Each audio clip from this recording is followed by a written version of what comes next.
Hello and welcome to another episode of Jedi Mantis Tastes.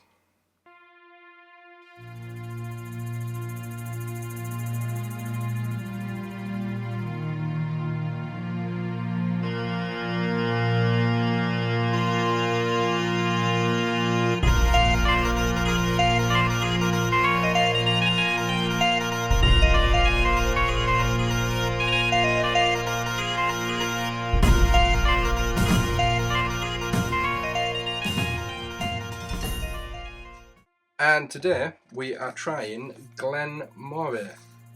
Established in 1897 in Elgin, which is the capital of the Speyside region.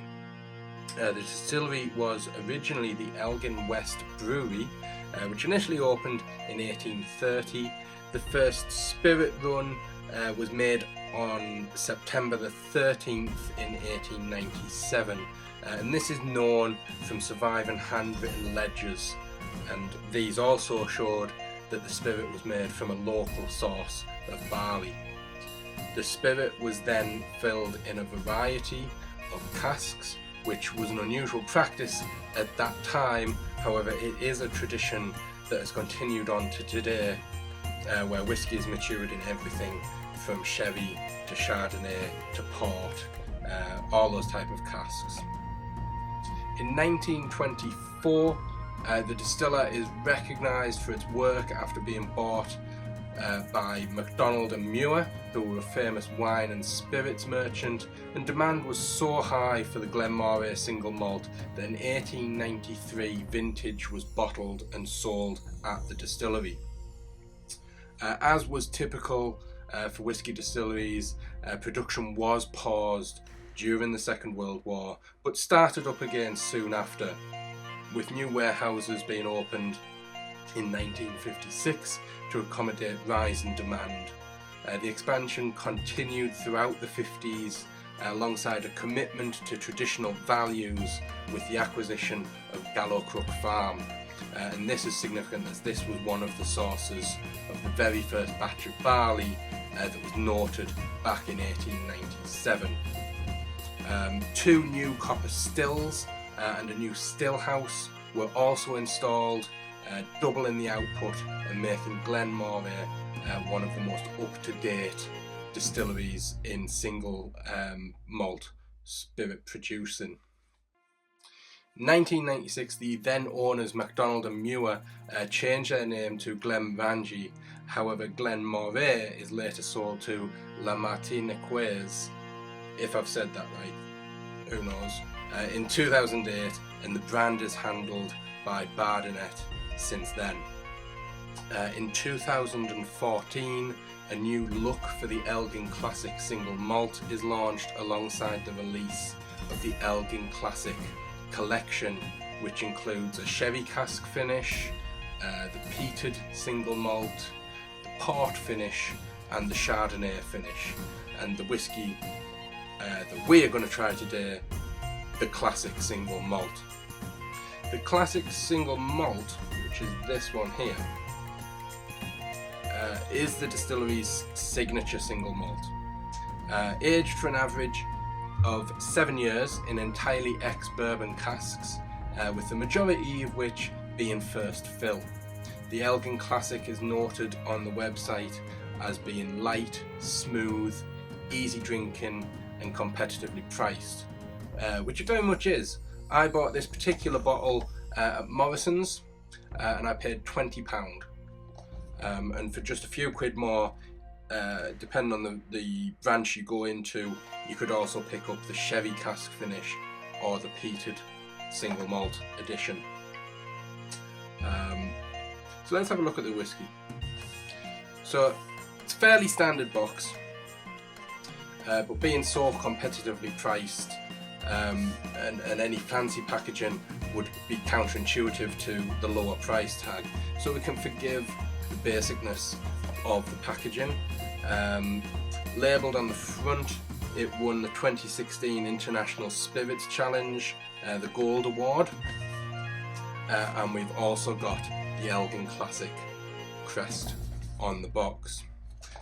Noted on the back, it is a 40% volume. So expectations are that it will indeed be a fairly smooth whiskey. Looking inside the box, we have the bottle,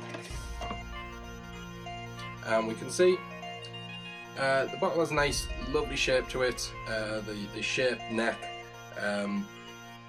traditional classic labelling to it as well, not over the top, and tearing the seal at the top here, I can see that this is a corked bottle, so that's always a good factor. So tear the seal off, we get our glass, or typical Glencairn glass. Nice sweet little pop, and as I pour, a nice little glug there from that shaped neck.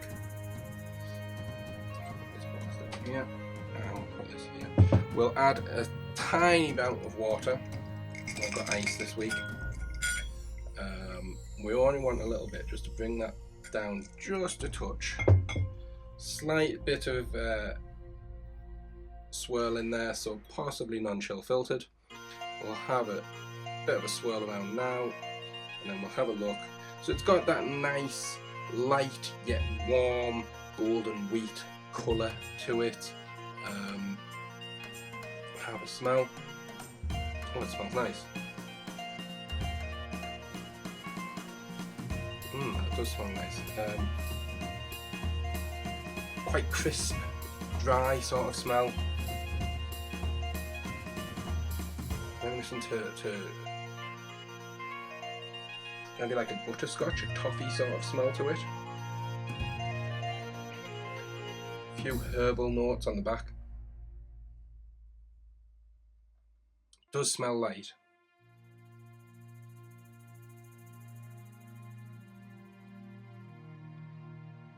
Reminds me of sort of like Christmas time. Later on when you'd have the biscuits. Shortbread, that type of biscuit. Have one last swirl and it is.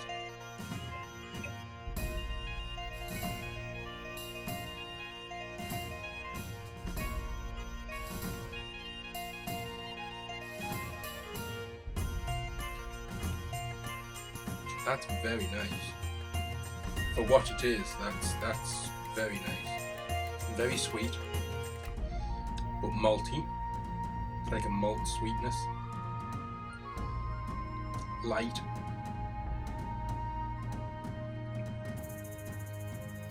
Hints of fruit. Little citrusy, but more like your summer fruits.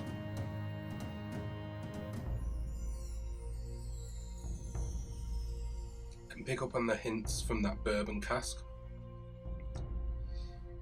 A little bit of toffee, vanilla sort of flavours in there.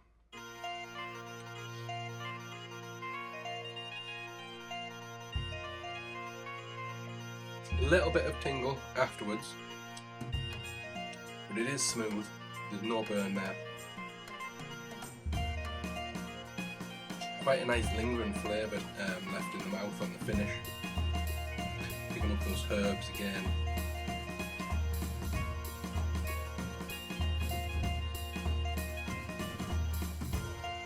It's warming like a ginger, it'd go nice with some ginger in that. A little bit of ginger wine, make a nice whiskey mac. That would go well with that one. Being such an affordable price, I wouldn't be averse to mixing that with something like that. Something more expensive, a single malt, you wouldn't want to be mixing it because you've paid so much for it. But this being £20 for a bottle, have an experiment, see what it would mix with. Something like just a basic lemonade, just with water. Whiskey and ginger, always a winner. So have a go with this type of single malt, something that is such an affordable price. That's where you want to do any experiments if you are looking to mix things up a bit. But that's a very nice whiskey for that price. I'm going to have another glass now without the water. Nice plug again. Let's see if it's any different, any more intense. Potentially a bit too much in there, but that's fine.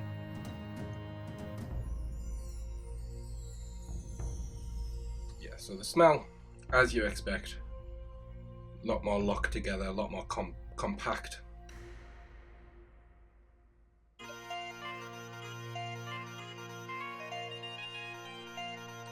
bit thicker on the tongue, it's a bit more syrupy. If anything, smoother. The compactness of the flavours is making it even smoother than having it with water, which I've not really experienced that with many whiskies.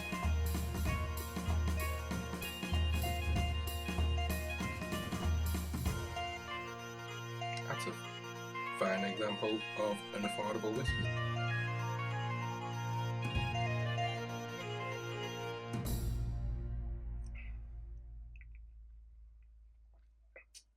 I agree, very easy drinking. I'm not at work tomorrow, so I'll probably have a couple more glasses of that tonight. Very easy to drink, that one. So yeah, that's Glen Moray. That is pretty much it for the video. Thumbs up to that one. Nice whiskey. Not a taste sensation. It's not in the same league as your things like your Glenfiddichs, the Balblair that we had, the Glendronachs. They're of a higher league, but for an affordable whiskey that you want to have in just for any night, Glen Moray, you can't go wrong with that. That is absolutely fine for that reason.